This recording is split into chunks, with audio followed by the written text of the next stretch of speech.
गुरुरेव गतिर्गुरुमेव भजे गुरुणैव सहास्मि नमो गुरवे न गुरोः परमं शिशुरस्मि गुरोः मतिरस्ति गुरौ मम पाहि गुरो ब्रवीमि संस्कृतं वाचा ध्यायामि संस्कृतं हृदा पूर्वे सेवाञ्च कायेन वन्दे संस्कृतमातरम् यो नरः संस्कृतव्योम्नि ह्यालयं रमते मुदा संस्कृतिं चैव संस्कारं विन्दते नात्र संशयः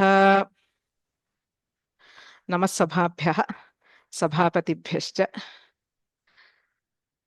शान्ता महान्तो निवसन्ति सन्तः वसन्तवल्लोकहितं चरन्तः इति श्री शङ्करभगवत्पादाः विवेकचूडामणौ निगदन्ति। तादृशाः महान्तः अद्य अस्माकं मध्ये समुपस्थाय अव्याजकरुणया स्वीयं ज्ञाननिधिमेव वितरीतुं समागताः प्राचार्याः श्री महादेवन वर्याः तेभ्यः वयं साञ्जलिबन्धं सप्रणति कृतज्ञतापूर्वकं स्वागतं व्याहरामः. It is indeed our great privilege to welcome Professor B. Mahadevan, who is a true stalwart in the field of Indian knowledge systems, to this unique course which offers a comprehensive overview of Arthashastra and its modern relevance. Professor Mahadevan is not only a distinguished academic and visionary thinker, but also an institution builder whose work has inspired countless students and organizations across India and beyond. He has been a guiding force in bringing IKS to the forefront of modern discourse, blending the timeless wisdom with contemporary relevance. That is his specialty. For over 3 decades of his professional career in the Indian Institute of Management, he has influenced youngsters who are the future policy makers to understand the core of Indian knowledge systems and Sanatana Dharma through his regular series of classes. His seminal work on Indian knowledge systems, the textbook of Foundation on Indian Knowledge Systems, is utilized across the country by various universities and institutions to lead the way in integrating IKS into the modern educational mainstream. So Professor's clarity of thought and simplicity of expression and his deep commitment to this cause of sharing our knowledge heritage, he is really one of the most respected voices in this domain. It's absolutely no exaggeration to state that he embodies the very spirit of Loka Sangraha, which Krishna talks about in the Gita. He works untiringly, purely for the benefit of the future generations to stay rooted in our dharma. And for us at Vyoma, he has been a constant source of encouragement, support, and inspiration over many years. We are deeply grateful to have him lead this course, and we warmly welcome him and request him to share his insights with us. On behalf of Vyoma, I also welcome all the enthusiastic learners across all ages and from across the globe who have assembled for this course. I request our e-learning administrator, Shri Shreyas Raghavan, to guide us through the class joining procedure and the webinar etiquette before we hand it over to the professor. Pranama. Ram. Thank you. I hope I'm audible. I'll just take a couple of minutes to share some general instructions on how to join the class and access the recordings. So there are three ways in which you can join the class. So one is through your browser on the PC or mobile. So, and I'll just share my screen to just show the steps once.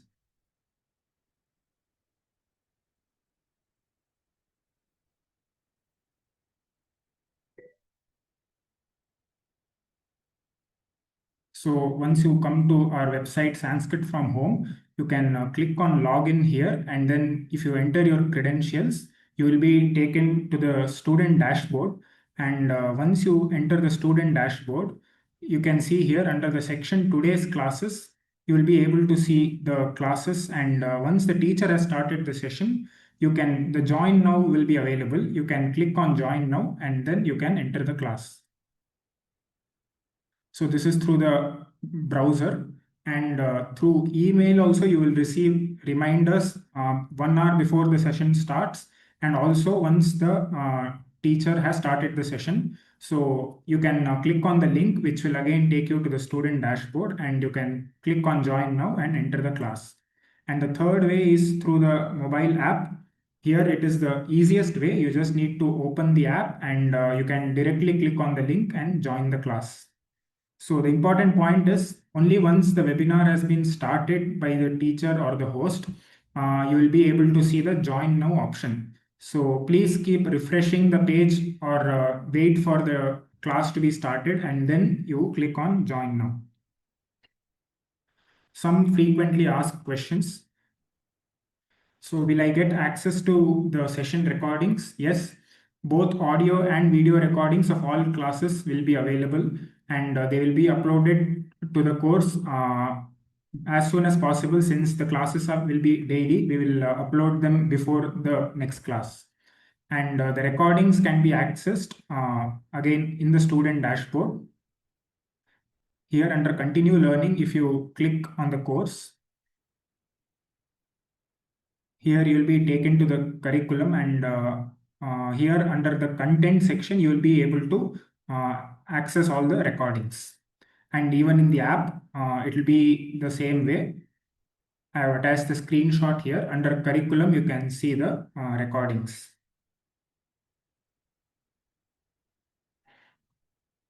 And there is also a WhatsApp group for the course. So those and the link for the group has already been attached in the contents in the curriculum. You can access them in your student dashboard. I will also be sharing the link in the chat box after I am done with this presentation. And please join the WhatsApp group for enabling the course. And you can join from either PC, Android, or iOS devices. And just some webinar guidelines, all of you will be muted by default. And all of your questions you can post in the Q&A section that will be available in the webinar. And the teacher will take them up at his discretion, either in the same class or maybe in the next class. And please try to keep your questions very short and very relevant, and also try and use headphones for a better audio experience. And just a quick update on those who are not yet aware, we have the Sanskrit From Home mobile app. As I mentioned, it is very easy to join the classes, and you can join the classes very quickly. You can also access all the content, and you can also take up exams. Everything you can do from a browser, you can do it from the app in an easier way. And those who have not yet downloaded, I request them to kindly download the app. I will be sharing the links in the chat as well. And in case you have any questions regarding how to join the course or anything related to accessing the recordings, you can email us at this email ID or call our support number. Now, I would like to stop here, and I request Mahadevan sir to kindly take over. First of all, I offer my congratulations to Vyoma for thinking about this course on Arthashastra. And I am told that more than 1,050 have registered, and it is no surprise because of the subject. Therefore, I first of all congratulate Vyoma for deciding to offer a course and giving me an opportunity. I must thank them for that also. Now, this Arthashastra is a very, very important course, I would say, to every Indian for a variety of reasons.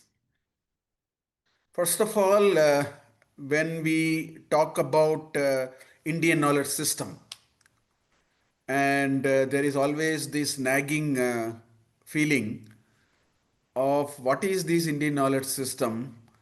Is it really useful today? Does it have any interesting ideas which really makes you feel very astonished by the depth of its discussion, etc.? One easy way to satisfy these questions is to actually go through Arthashastra. That way, I think Arthashastra enjoys a very special position, according to me, in Indian knowledge systems, and therefore, this is a great opportunity to really dip into Arthashastra. The second thing about Arthashastra is unlike many texts, in many other texts, there are a number of texts in Indian knowledge system corpus. Something special about Arthashastra is that it is very detailed. The level of detail that it presents is amazing, and that itself is half the charm. Now, that means there is a plus and minus to it. The plus part of it is that we would really Sir, you need to pin your videos. You're not pinning. let me just see. So let me spotlight. Okay. Yeah. Amoha is asking. So so what really is there is a fair amount of detail which you see in Arthashastra that itself, as I was telling you, has a plus and a minus. The plus part of it is one can really get deeper into Arthashastra. That's the plus part of it. The minus part of it for us, when you do a 12-hour, 18-hour session, is we can only quickly touch a few here and there. So I think that leaves a certain burden on me to make sure that I give you a fairly good view of Arthashastra. Now, what I have done is I have chosen to take about 18 hours, 12 sessions, as you have already seen it, of 90 minutes each. But in each session, I would prefer to spend about 10-15 minutes on some of the interesting questions which we may want to really, look at it.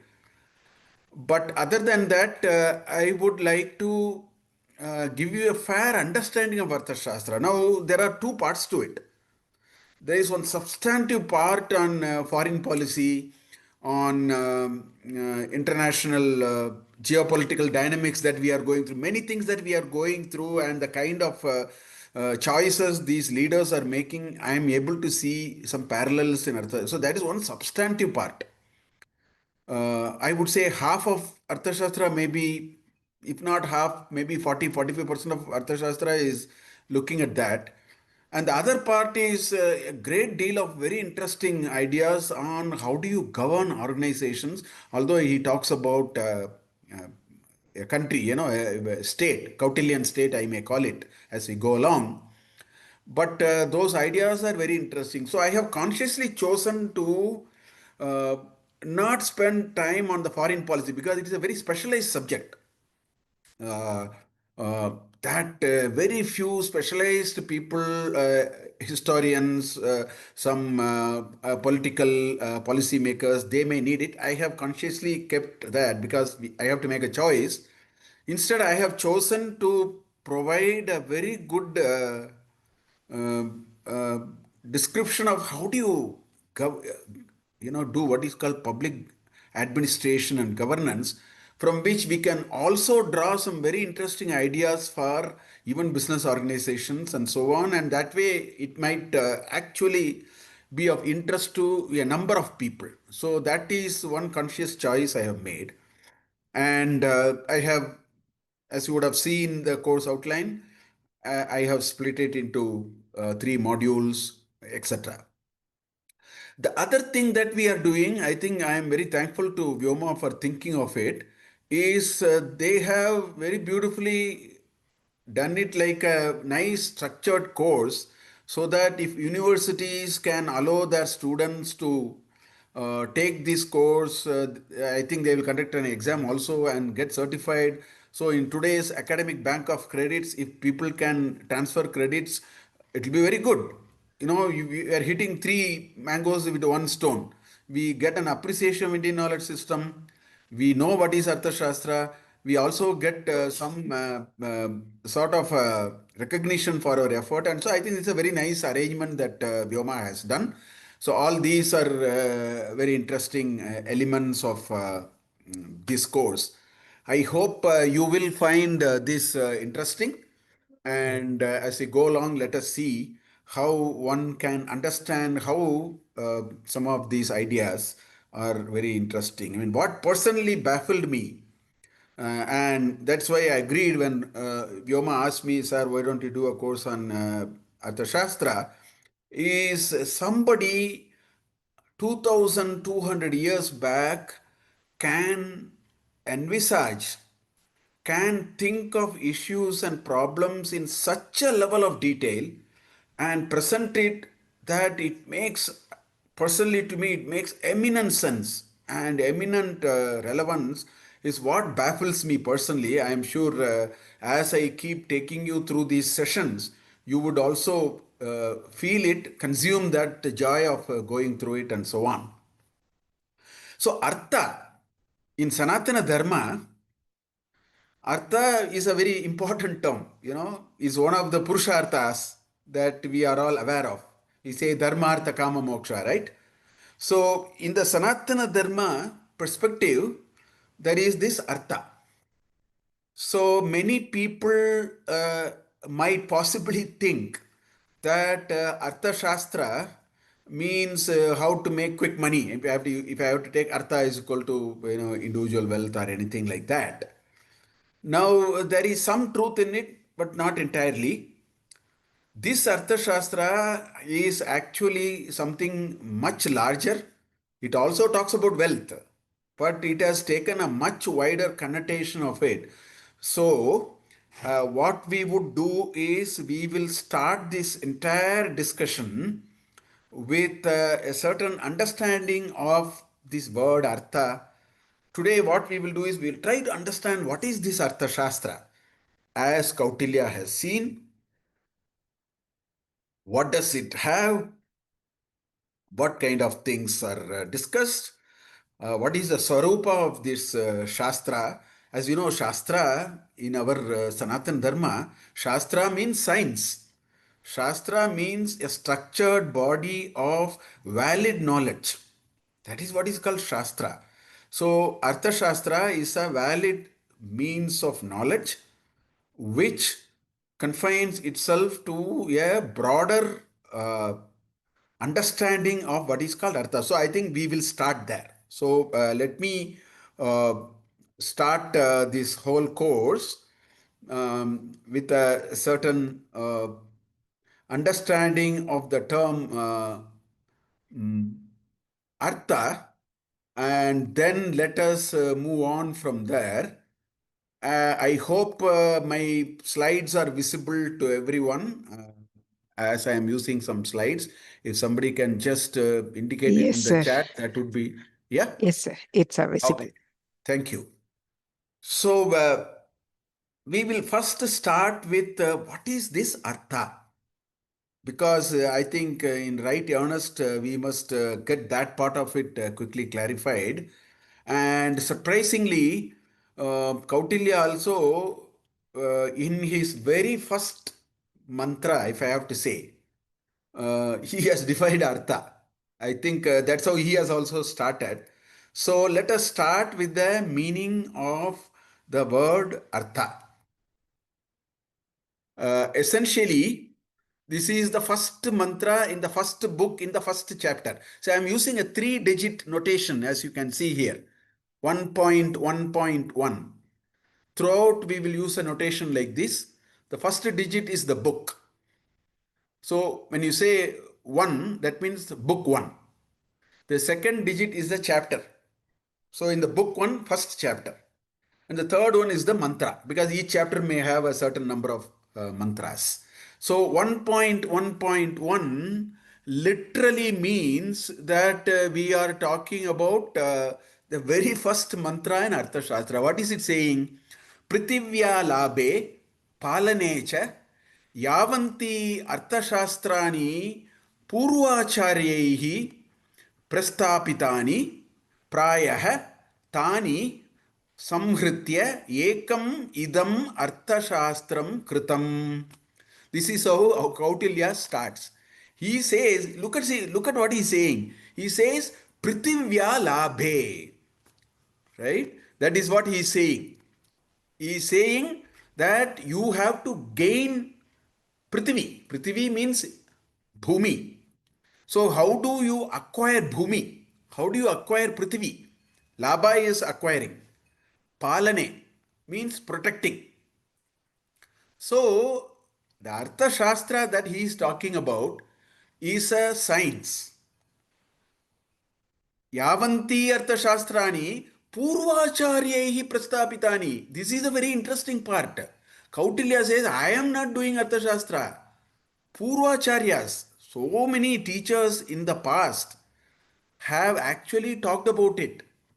And they have talked about a set of ideas. And what is that idea about? It is about gaining territories, gaining land, Prithvi, and protecting it. So, yavanti arthashastrani purvacharyahi prastapitani, told by the earlier teachers, prayah tani samhritya, I am only collecting all of them, samhritya idam arthashastram kritam, maya kritam, not aham, maya kritam iti, we have to take it like that. So I have only collected the thought. Now people are saying Kautilya's Arthashastra is to 2nd century BC. 150 years. Somebody say 3rd century BC, somebody say 1st century BC. About 150 years here or there. Take it as 2200 years in today's terms. 2200 years back, Kautilya is saying, I am not saying, I am only putting together what our teachers have already said. So that is how he starts this entire Arthashastra. Anyway, that part of it we will come. The Purvacharya part of it will come later. At the moment, what we understand is Artha means not just the Dharma, Artha, Kama, Moksha, that kind of an Artha. Here, Artha is all about how do you actually acquire and protect the earth. So, in a way, it is like governing a country or having a territory, etc., etc.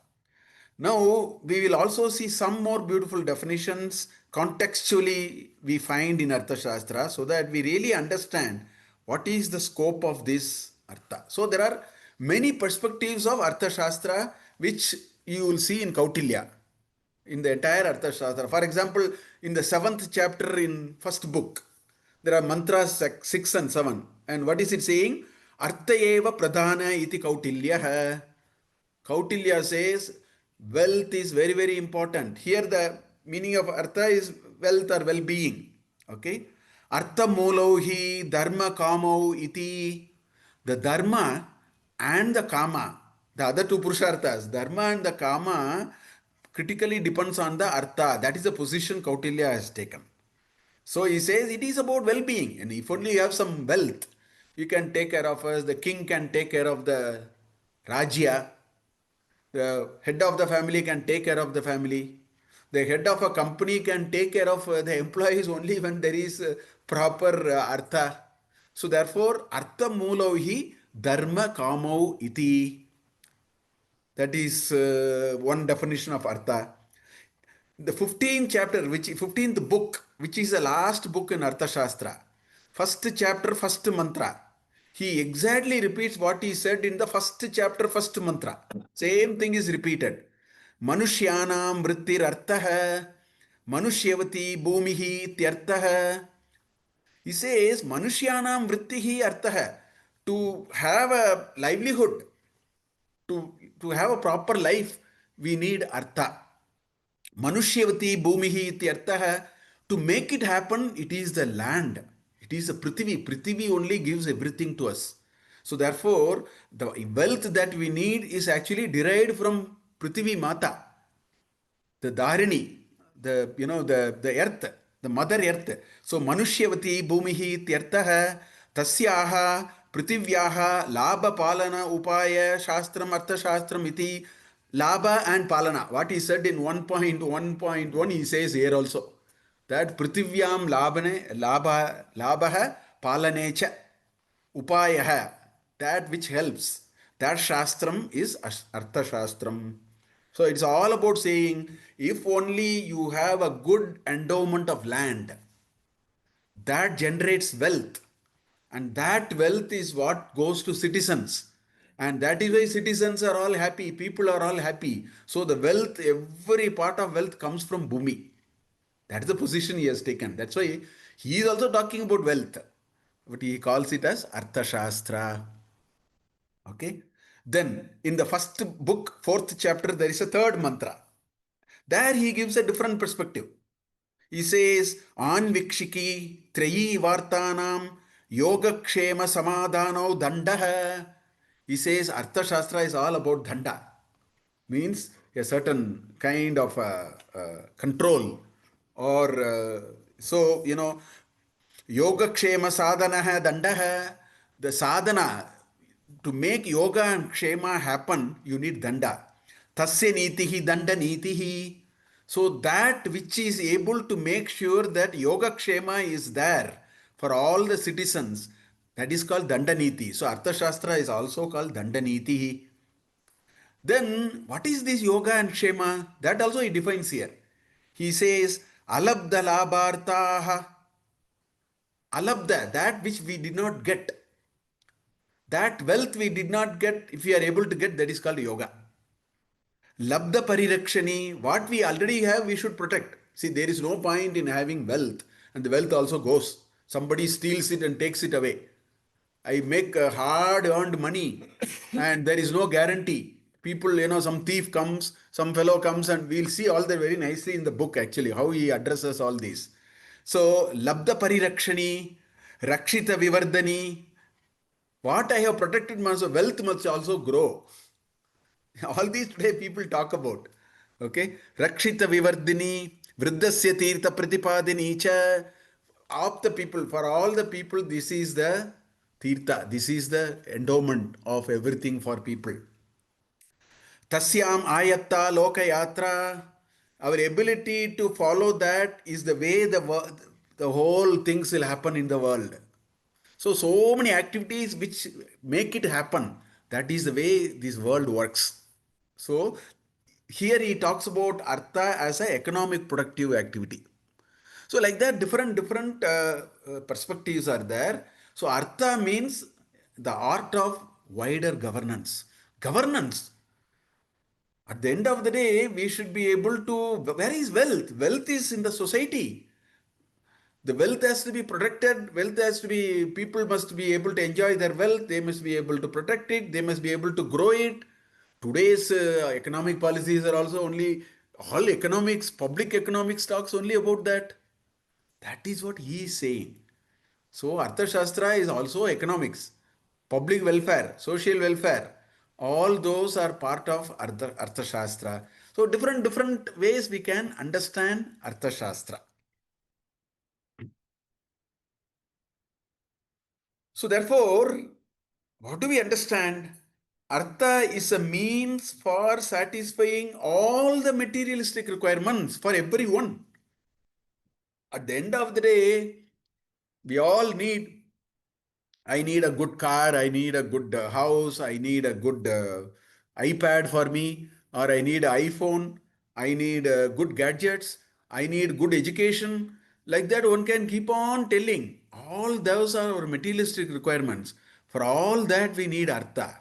And all that artha must be properly governed. Otherwise, where is artha coming? Today, we are saying some countries are very poor, absolute poverty, violence, anarchy. So, wealth will only grow, will be protected, will only grow in such places where we know how to manage the territory in a sense of public governance. So that is the direction in which he is going. He is saying, if only we are able to, that's why Prithivyaha Labhaha Palanecha. That's why he is saying like that. So that is the position of Arthashastra. So the acquisition and protection of the earth are important. Why? Because the source of livelihood is linked to the manner society is able to meaningfully and sustainably consume the material riches. Look at some countries, complete gundaism. So anybody can get away with murder and do anything. There you cannot meaningfully consume. Their livelihood is not guaranteed. Poor are poor, and some dadas, some rowdies, some big criminals. Some countries are still like that. So, all these are showing that individuals being happy, individuals growing their wealth, individuals feeling secured are possible only when there is a good public governance. Therefore, Kautilya starts there. He believes if only you have a good Raja, we'll see all of that anyway. So that is what he is coming to. So Artha means well-being of society in general. Everybody must be safe. That is Artha. One person having everything, other person struggling is not Artha. That is a very defective and an imperfect understanding of Artha. Therefore, Artha cannot be just, I find a lot of money and therefore that's a narrow sense of Artha. Kautilya has taken this Purushartha in a public, as a public good. He has taken it as a larger piece of the cake. And he is saying that everybody in the society must be feeling good. That is why we need a Shastra, and that is Arthashastra. So, if you take a view like this, some important questions will come. First question is, now you are saying the society, everything depends on the society. So then the question comes, how does society organize itself? So that this Manushyavati Prithvi, the earthly resources, they are properly administered to meet the needs of the society and the individuals. Look at today, you go to, Tamil Nadu or even many states, you see that there is theft of minerals from riverbeds. I mean, we know it. The river sand is being smuggled away by, some forces. That is the question being asked. How are you going to organize the state? How does the state, how does the governance, how does the government and the governance make sure that the resources are properly administered? And today we can see a lot of imperfection. That means we have not reached the perfection of what Arthashastra is talking about. The earthly resources must be administered so that the needs of the society and the individuals are properly taken care. How are we going to do it? This is one question that will come. And Kautilya will give samadhana for it. How should we establish methods for controlling consumption? But in modern economics, they are talking all these. How do we establish methods for controlling consumption so that it is available fairly to everyone? You have some mechanism by which everything is available for everyone, right? So, to take a simple example, if there is too much crowd in the temple, you cannot say that only with a 100 rupee ticket you can get into the temple. That means it is not available for everyone. So you should have a Dharma Darsana, you should have a special ticket, you can have a 100 rupee ticket, 500 rupee ticket, 1000 rupee ticket. Like that, resources will be competed. Everybody wants the resource. Everybody wants to have darshan of Balaji at the same time. There is only so much space and time. So you have to now manage it. Like that, the country also has to be managed. How do we establish methods for controlling consumption so that everybody gets a fair chance given whatever? This is another important question in public governance, right? Arthashastra will possibly try to answer these questions. What are appropriate governance mechanisms? So in order to do the first two, you need proper governance. That's why today's government also is talking in Western countries, in US and European, some of the countries also you find, and Prime Minister Modi is also talking about it nowadays. He says we need more governance and less government. It is all about governance. How are you putting things in place? If you put things in place, then things can possibly work. So therefore, how do we establish governance mechanisms? So these are very important questions that come out of this meaning of artha. So therefore, one can reasonably expect that Arthashastra is going to talk about all that. What is this Raja or etc.? What is he supposed to do? What is his responsibility? Like this, there are so many questions are there. So all that, how do you administer, collect resources? So many questions may come. So that brings us to a related term called Raja Dharma. Arthashastra is very closely related to Raja Dharma. Because this word Arthashastra Kautilya brought. But what Kautilya argued, what Kautilya presented, that this is the way we have to administer a state. Earlier teachers were using words like Rajadharma or Dandaniti. These are the words that are used. So we need to get clarified. So what is Rajadharma? Rajadharma provides detailed guidelines and instructions for governance and public administration, because it is all society. It's a public. So it is public governance and administration. That is what Rajadharma is all about. And what is it doing? It defines a structure to the institution. It can be a Raja, it can be a democracy, it can be a Sarvadhikari, but there is a structure. Sarvadhikari may be there, or a democratically elected, or a king, parampara, Raja parampara, whatever it is. Basically, Rajadharma says there must be an institution ruling a state, and therefore powers and duties of the king. Rajadharma says what is a king supposed to do? The responsibility of the citizens to contribute to the state exchequer. See, today we are all paying tax. Why? Because with our money only the government can do some schemes. So same thing. Rajadharma must provide all those ideas. Otherwise, where is Raja's wealth?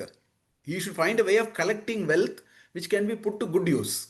So state exchequer, which the king can use to provide security and welfare for the citizens and to protect the state from external aggression. Our defense expenditure is very big. Every country, massive, 40% of our GDP or more than that may be defense expenditure, for which we are all contributing. So external aggression. So these are all anyway discussed in Rajadharma. The thing was, when people talked about Rajadharma, king was viewed as the representative of God. Sakshat Bhagavantasya Pratinidhihi. The king was always seen as Sakshat God's avatara. Even if you read Ramayana, even if you look at the Pattabhisheka Sarga, you'll get this feeling. And if you read some of the Puranas, you get this, that the king was given such a high, the prajas, the citizens, saw king as a representative of the god. The king was also aware of it. So the king was very responsible also. The burden of that was in the kings. Today's politicians are of a different crop. But in Rajadharma, the king was seen as God. So kings were also very, very aware of it. They behaved so, at such a high level of their moral. So king was required to be the custodian of Dharma. The Dharma is the Dharma Adhikari for the entire country, for the entire territory. He is the representative of Dharma, custodian of Dharma, and he must act accordance with the principles of Dharma. So we, in Tamil literature, we read of Manunidi Chola. That story is that, there was a king's son, the prince, was going on a chariot, and the chariot ran over a small calf. So and there was a practice of ringing the bell. It is called to ask for dharma, for niti. So the cow went and rang the bell apparently, and the king got to know that his son ran over the calf. So he said, put the son, and then he said the chariot must ran over the prince himself. What I'm saying, there is a notion of dharma, and the dharma has to be protected. There is very little room for personal emotions. In Ramayana also, you see people interpret Rama's actions very differently, and there are a lot of things happening. At one level, it says if you have to administer dharma, you have to be above everything, even above emotions. So that is what it is. So one finds extensive discussion of Rajadharma texts, discussion all Rajadharma texts, how the king needs to uphold the dharma. The king has to uphold the dharma. So this is the precursor to Arthashastra. In the absence of Arthashastra, the Puranas and our texts, our epics also talked about. Mahabharata is extensively discussed actually. Anushasana Parva and Shanti Parva and all that. So Rajadharma is the equivalent that we can think of of the Arthashastra. Anyway, so very quickly before we go further, I need to give you a little sense of where all you find Arthashastra. The first source is Mahabharata. In Mahabharata, in Shanti Parva, there is an elaborate conversation between Yudhishthira and Bhishma, where Yudhishthira has covered about how do you administer the Aryavrata, right? So several aspects of Rajadharma are there.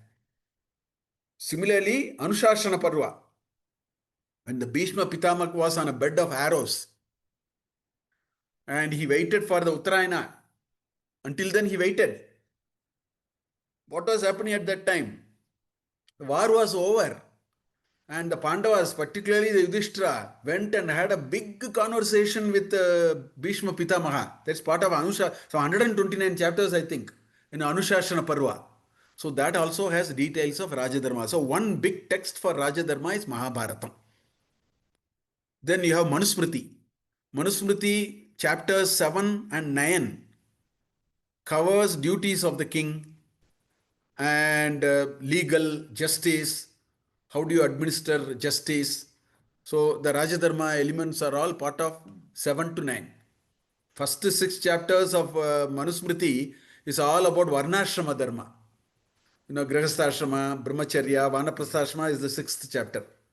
7th onwards, it is all Rajadharma actually. There are 9, 10 punishments, everything are there. Then of course we have Arthashastra of Kautilya, which we are going to see, which is a very comprehensive treatise on Rajadharma. Anyway, more of that we will anyway see. Then you have what is called Niti Sara of Kamandaka. It's called Kamandakiya Niti Sara. This is also very popular. And he was completely he was impressed with Arthashastra. So this is like a clone of Arthashastra. Kamandaka was so impressed with Kautilya's work, so he followed it very closely.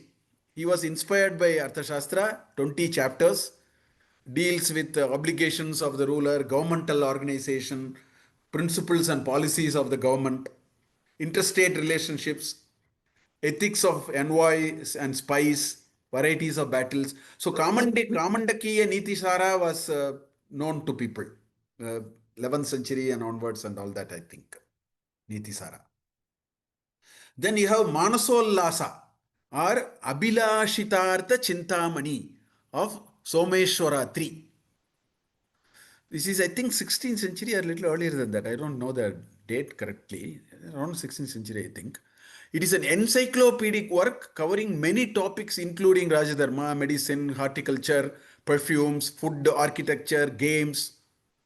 So the first 2 books apparently cover issues related to Rajadharma in about 1600 shlokas, 40 chapters. Qualifications of a king and the minister, the duties, moral characteristic, governance, economic matters, all those. Then you have this Rajaniti Ratnakara of Chandeshwara. This is another book on, I would say, Rajadharma. Deals with various topics in 16 chapters. Discuss the king and his ministers, fort, army. You will see many of them seem to have a certain resemblance to Kautilya's Arthashastra. Administration, appointment of a new king, all those are talked about in this work. Then this is Dandaniti, this is Chhatrapati Shivaji's Senadipati, this Keshava Pandita. Keshava Pandita is actually, this is a very famous work I am told. It is very specialized on criminal justice, on particularly it is very well known for criminal justice. Dandaniti of Keshava Pandita. I think he is the minister, he is the Senadipati of Chhatrapati Shivaji. So 17th century, 18th century work actually. These are some of the nice, I thought while we see Arthashastra, we must also know what are some of the other related works. Definitely for those who are interested after these 12 sessions, I would expect at least 50 of you to get a serious interest on public administration, Rajadharma. Please start with the Anushasana Parva and Shanti Parva of Mahabharata. That will be really good. And then one can get into all these kind of things and so on. So, since I talked about Mahabharata, a few quotations here. You know, there is this Samapta Vachane Tasmin Arthashastra Visharadaha Partho Dharmartha Tatvajnaha Jago Vakyamatandrataha. I mean, it is in the midst of a conversation. Samapta Vachane, having stopped that thing, Tasmin Arthashastra Visharadaha Parthaha. So the Partha is Ustad, is an expert in Arthashastra. That's what this reference comes in Mahabharata. Arthashastra Visharadaha Parthaha Dharmartha Tatvajnaha cha Vakyam Atandritaha Jago. He started talking, something like that. I mean, it is in the midst of that conversation, right? Or Yacharthashastre Nripasishta Juste is another place in which you get this quotation. Nripaha, Sishta Nripaha, Sishta, good kings. The great kings actually make use of Arthashastra. Arthashastra is followed by Juste, you know. Arthashastra is followed by great kings. There is a reference like that coming in Mahabharata. So the word Arthashastra is also used in Mahabharata. Although Mahabharata used the word Dandaniti, they have also used the word Arthashastra. So it is not Kautilya who coined the word from what you see here, because the word Arthashastra is coming here. Then in another place it says all these are in, I think these are all the Shanti Parva, I think 12. Dande naniyate cheyam dandam nayati chapyuta dandani tiriti prokta trilokananu vartate. Dandena niyate cha yam dandam nayati cha api uta. So everything is governed by the strict law of governance. Danda is actually a force of deterrence, right? So dandanitihi iti prokta. So Arthashastra is also another version of Arthashastra is establishment of justice, for which you need the danda. That's why you have Sengol. You know, now in the Prime Minister took the Sengol in Tamil kings. They had what is called spectre, Sengol. Because that danda shows the power, it remains of everybody that I have the power to take and I have the deterrence with me. It is a symbolic representation to uphold dharma. It's the Sengol that they talk about, which we have put it in the, you know, parliament now. That is the Dandaniti. The Danda represents that custodian of dharma and protection of the prajas. So all these Arthashastra, Dandaniti, Rajadharma, all these words are used in Mahabharata. Okay, now let us take a little historical perspective. Not too much, you know, little bit. So as I told you, the word Arthashastra is in Mahabharata. Mahabharata mentions the name Arthashastra in two places just now I showed. It also refers it by name. Then all the three shlokas I showed just now. Two places it used the word Arthashastra, in one place it used the word Dandaniti. All those are actually prior to Kautilya. Kautilya is just 2200 years back, whereas Mahabharata will be 5000 plus years at least. Kautilya, who is also known as Chanakya or Vishnugupta, wrote Arthashastra as it is popularly known now. And as he himself said, in the first mantra, he said, Purvacharyaihi prastapitani shastrani samhritya idam arthashastram. Like that he said, Kritam. He says, I have not said anything. Our ancient teachers have said, I have only collected them. So he himself says, it is not my original work. I am only putting it together. So that means Arthashastra is even before, Kautilya. I don't want to get into the story of Kautilya. Many of us know. I don't want to waste my time. How the Dhanananda, abused him and all that story, and then finally all that. So I'm not getting into that story. It's a popular story. So, but the interesting part is Arthashastra, people say, was written in 3rd century BC, which is 2300 years back. But what happened was, there is no reference of Arthashastra for the last, after 11th century.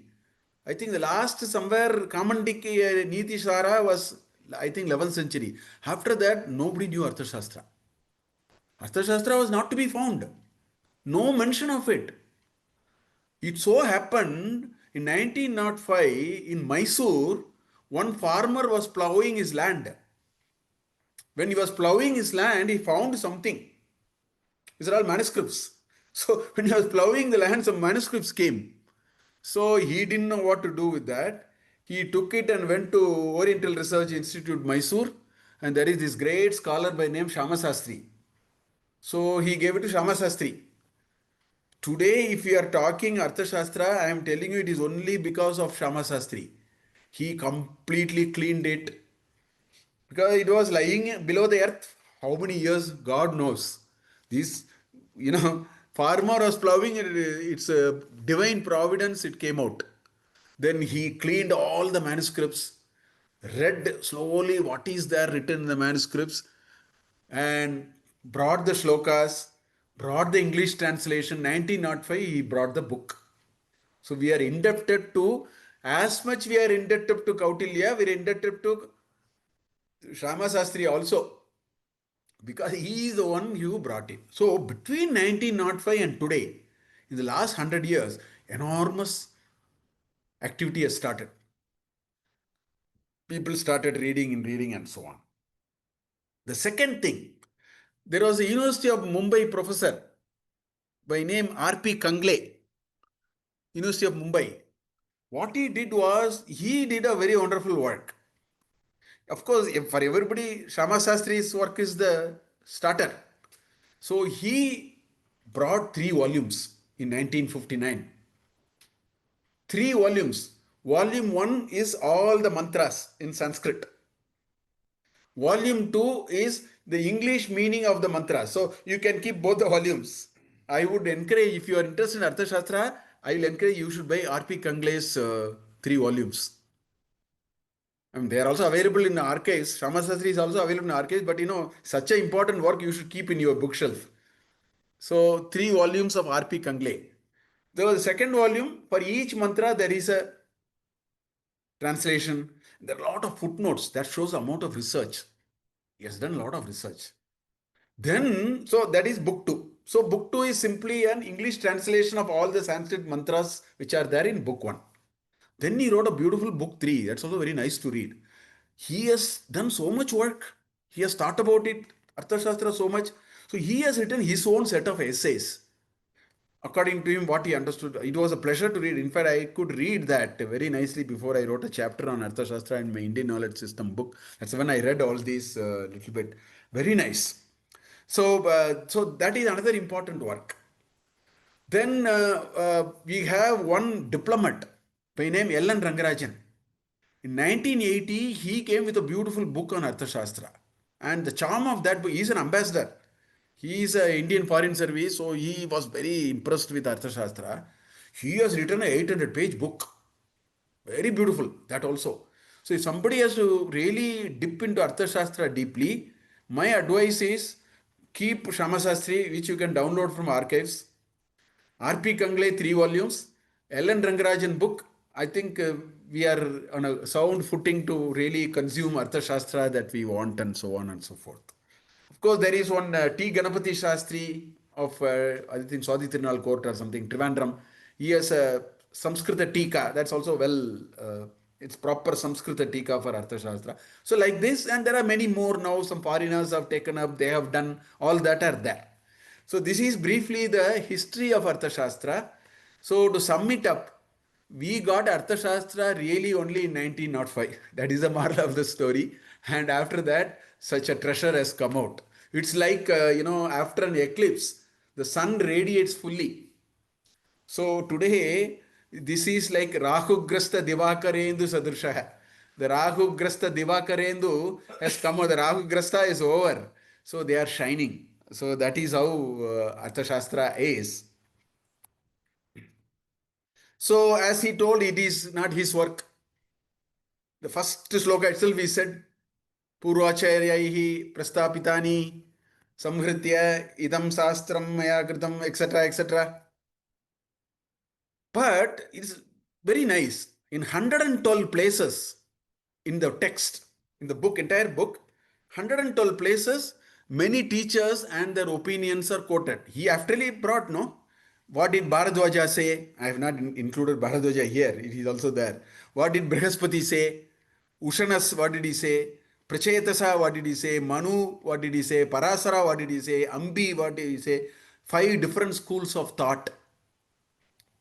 So what did Arthashastra Kautilya do? He brought all these discussions in one place, cogent. He brought, but he did something even more interesting. He was not simply, today I'm sorry to say, some of the PhD work in some of the Sanskrit domain, they simply put all of them together. They say Samikshanam, Tulatmakam, like that they do. He did one step further. I want research scholars to get inspired by that. What he did was, after collecting all these previous teachers' views, he had a view. He said, in this particular matter, I don't agree with them.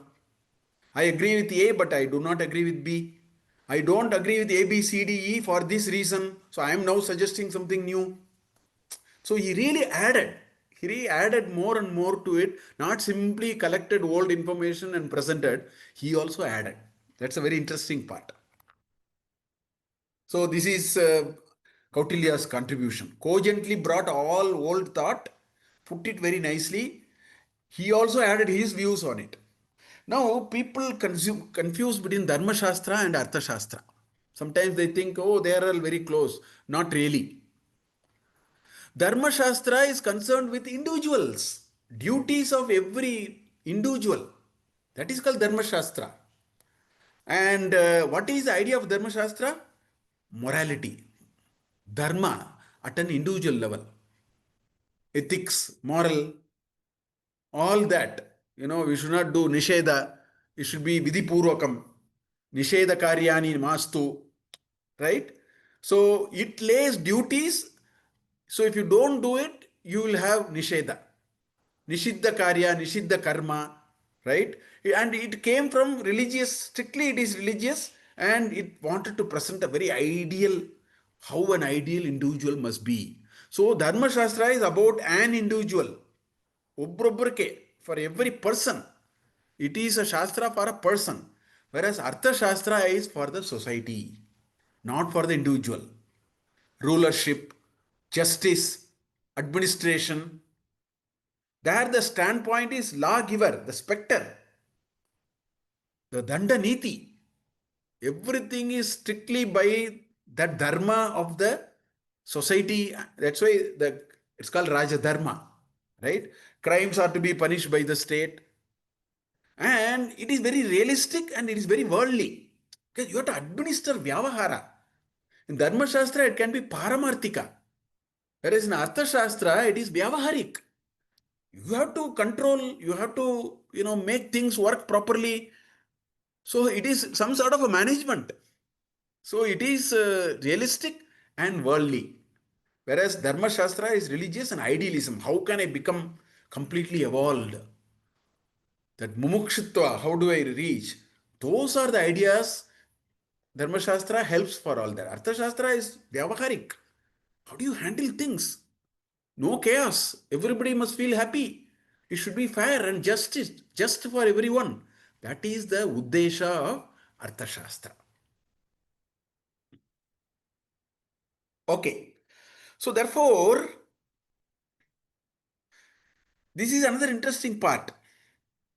Let us talk about administering a country. Let us talk about it. One method is king. Nepal, they are going back and forth. Bhutan, of course, has king only, monarchy. In Bhutan, it is only king. In UK also, it is queen. It is a parliamentary system, but a monarchy. So one is monarchy, which means the king is the sole authority, right, to administer the country. Authority is passed down generations. King's son will become the king. His son will become the king. If there is no son, they will adopt a child, whatever. But there is a son hierarchy is only through hereditary. Okay? Whereas today we all follow what is called democracy. In democracy also now there is a hierarchy. Karnanidhi wants Stalin to become a chief minister. Stalin wants Udayanidhi to become a chief minister. Like that they are doing anyway. But democracy, the authority is vested with a group of elected people, by the people, of the people, for the people, whatever you call it. And they can administer only for a limited time. After 5 years, if the election, this fellow is gone, another fellow may come. Whereas in monarchy, it is not like that. The power is always with the king and the king's family. Doesn't matter whether it is monarchy or democracy. Objective is the same. The objective is how do you secure the country? How do you consume the resource? So what all we have discussed so far as potential questions, they all remain whether you are a monarchy or a democracy. Why am I saying this? People tell me, sir, Kautilya wrote about something which are only kings. We had even when India got independent, there were 572 princely states, not one or two. 572 kings and states. So therefore, what you say, will not make sense. No. Arthashastra did not, although he talks about king because that was the time only king was there. But what he discusses is not applicable only to king. What he discusses is applicable to the core issues that we talked about. How do you make sure you protect the earth? How do you make sure you protect the people? How do you make sure the state gets the money so that it can be used to protect the country? All these questions are today also. Whether you are a monarchy or whether you are a democracy. Therefore, Arthashastra is independent of what method is being used to administer. I want to make this very clear. So this question whether Arthashastra will be relevant today, we have to settle that forever.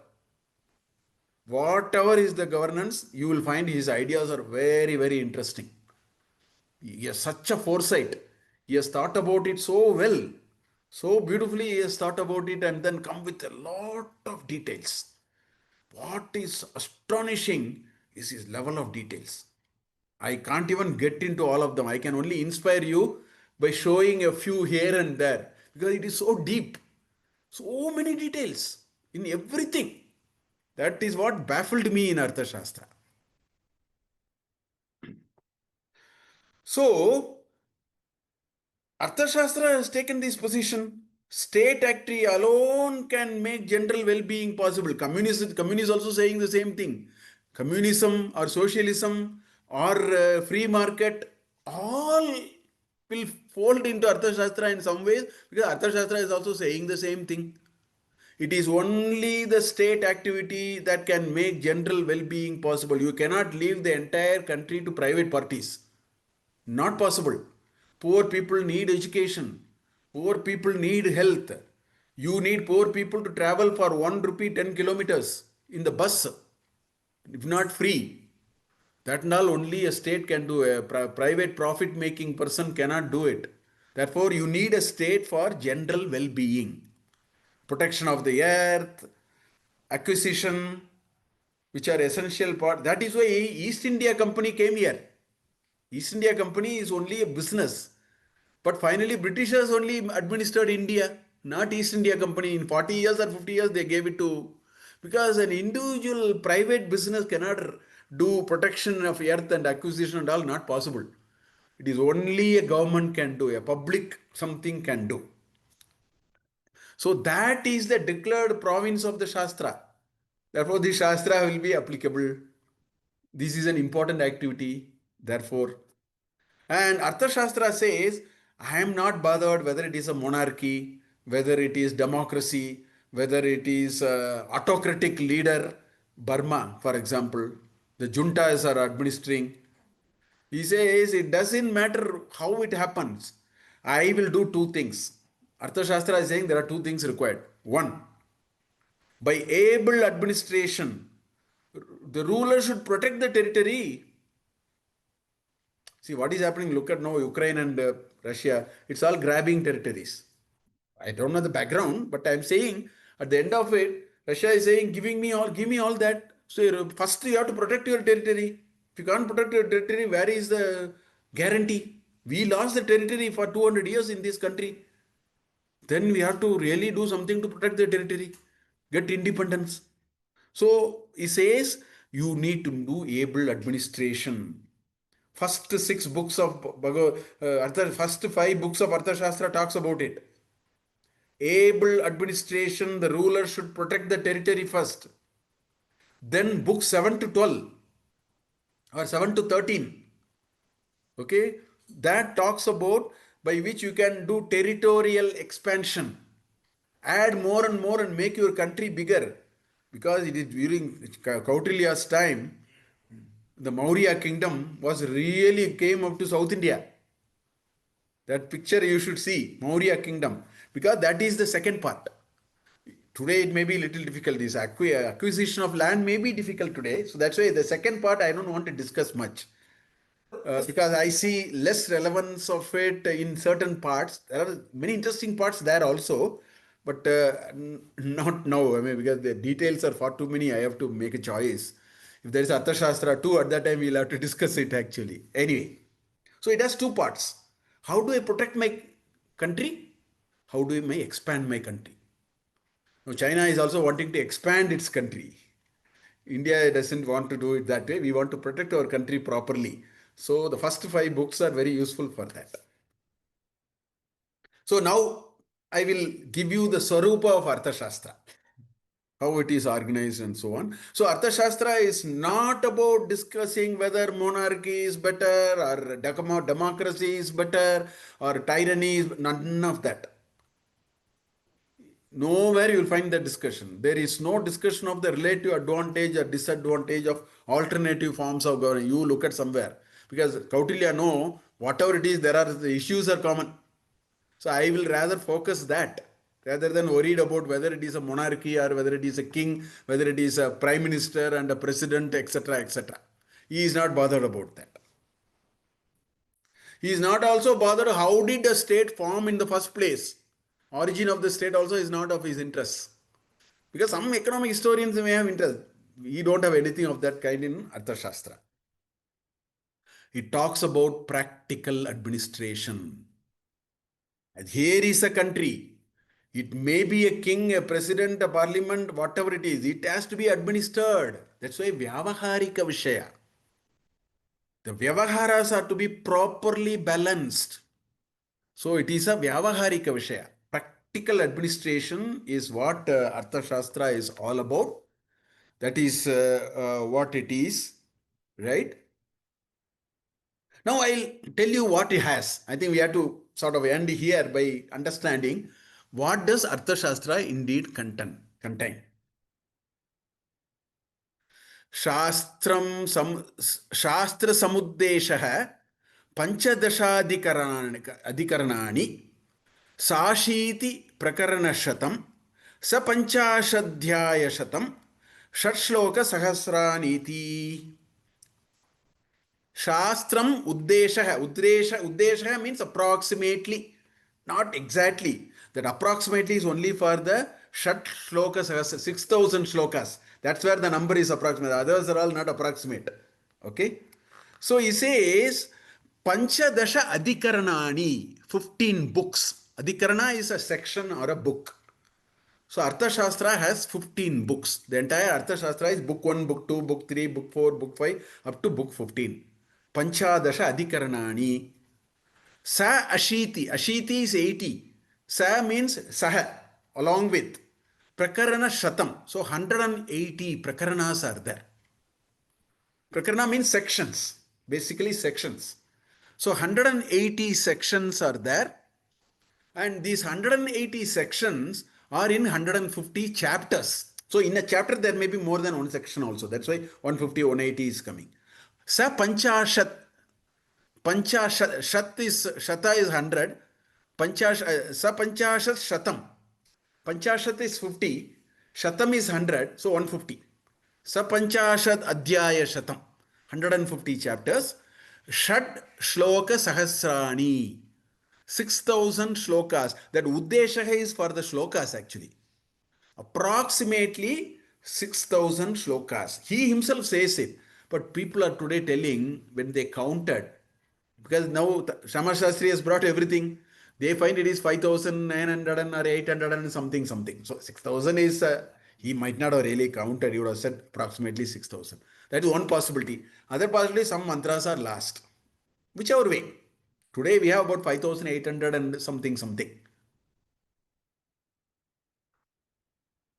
All these are in the first chapter of the first book. Okay. Sukha Grahana Vijnayam, Tattvartha Padanishchitam, Kautilyena Kritam Shastram, Vimukta Grantha Vistaram. Kautilya has done it, Vistarena. A detailed text has been done by Kautilya. For what? Sukha Grahanam, easy understanding. And Vijnayam, Visishtena Nyatavyam. I have to properly understand it. Comfortably, I should not have difficulty. Sukha Grahanam. Okay. Vijnayam, Tattvartha Pada Nischitam. The words that are used, you should properly establish the Tattvartha. Kautilyena Kritam Shastram. He himself has said, I have done it. Kautilyena Kritam Shastram, Vimukta Grantha Vistaram. Now, the book 1.1, book 1, chapter 1 is just a table of contents. That's all. The first chapter is only table of contents. That he is ending by saying all this. Vistaram, from now on you will find the detail like that he is saying. Easy to learn and understand, precise in Tattvartha, doctrine, sense and word, free from prolixity of text. This work of science has been composed by Kautilya. So that's what it is. So as I told you, there are 15 books actually. Panchashat Adhikaranani. In that, first 5 books talks about how do you take care of your country first. Internal administration. You should not lose your territory.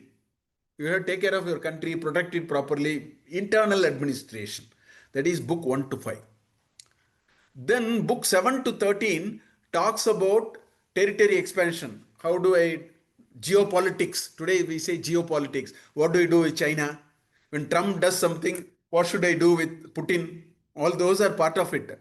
Very nicely they are all there. There are circle of kings. There are 12 circle of kings. All those are there. So enemy's enemy is my friend. Enemy's friend is my enemy. All those, he has some methodology of how do you alliances, geopolitical alliances. They are all discussed in great detail. And territorial expansion. How do you make your country bigger? By annexing more and more. Not necessarily by fighting. Sometimes you can terrorize them and then they'll become part of you. Samadhana, Beda, Danda, all those he is talking in the book. So they are all in book 7 to 13. There are 2 books, 14 and 15.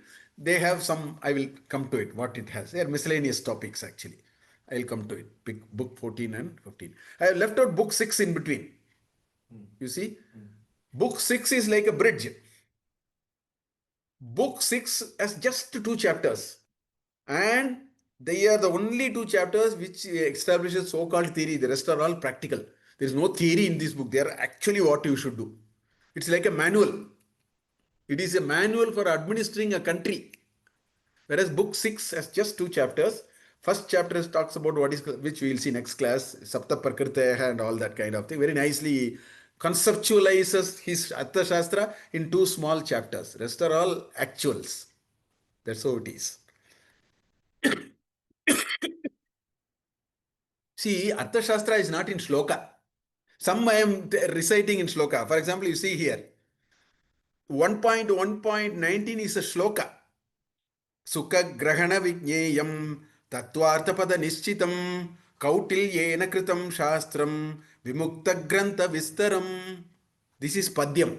Whereas 1.1.18 is gadyam. It is prose, not padyam. There is no pada. It is a paragraph.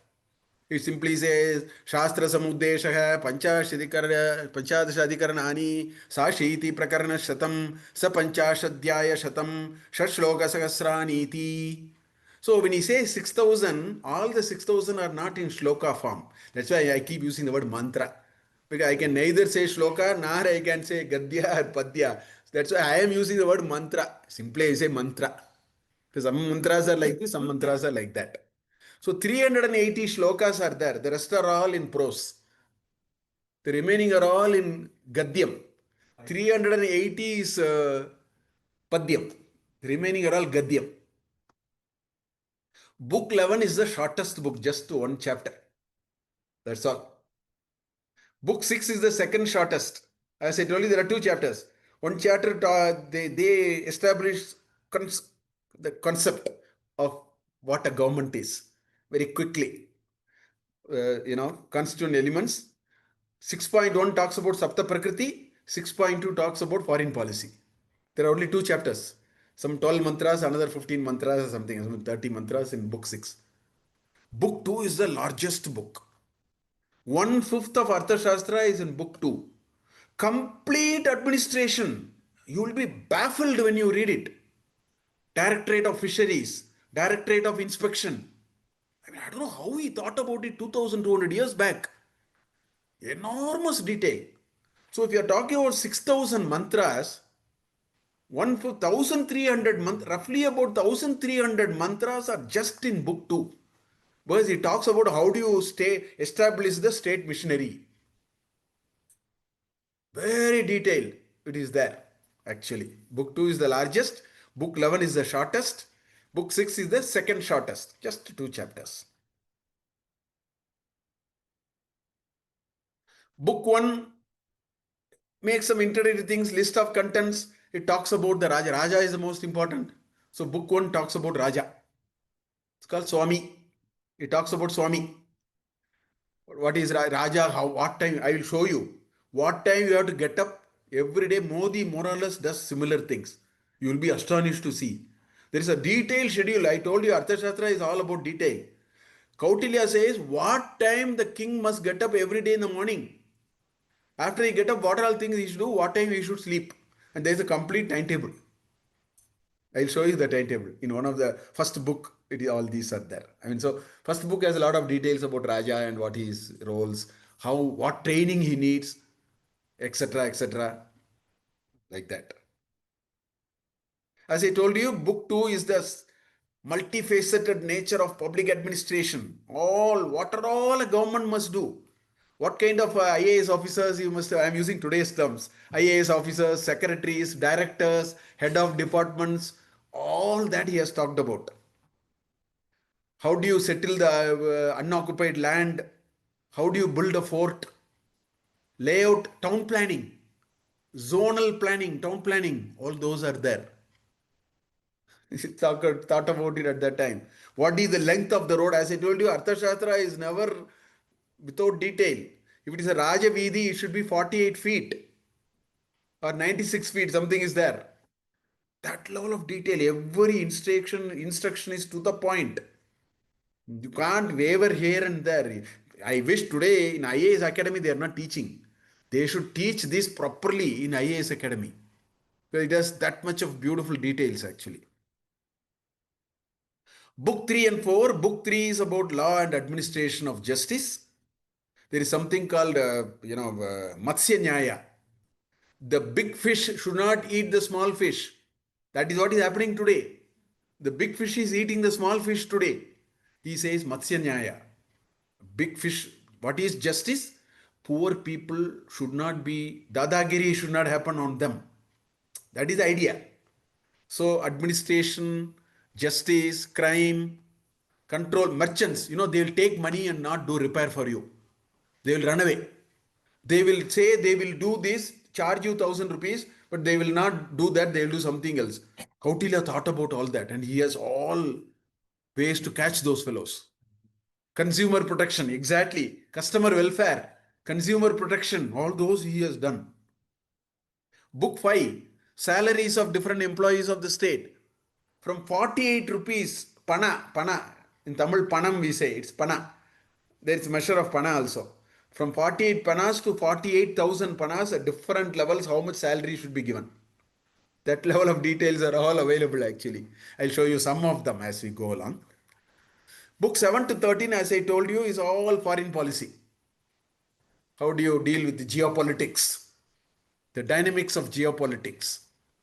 Book 14, I would recommend now to read book 14 because many things he says you can't do today. It's very difficult to do. In fact, it is very difficult to even think of many things in how to get rid of traitors. Suppose, I'll give you one example. Suppose there is a big famine. The country is going through difficult times. One of the things he says is, all rich fellows must give money. If rich fellows are not giving money, they should support the government. If the rich fellows are not giving money, he says how the state must organize a way of stealing money from those fellows and bring it to the treasury. We can't do all that today. I mean, like that, there are some really difficult propositions. So 14 is okay. Book 15 is beautiful book. It is called Tantra Yukti. I've been telling in IAMs we should teach Tantra Yukti, research methodology. How do you write a thesis? How to write a thesis? How to place arguments? What are the sections? What are the subsections? How do you present an argument? He has given 32 Tantra Yuktis. So it is, I would call it as in the IKS, one element of research methodology in IKS. So that is there in book 15. There are 32 Tantra Yuktis. How do you treat a subject? Because he takes these examples from Arthashastra and shows.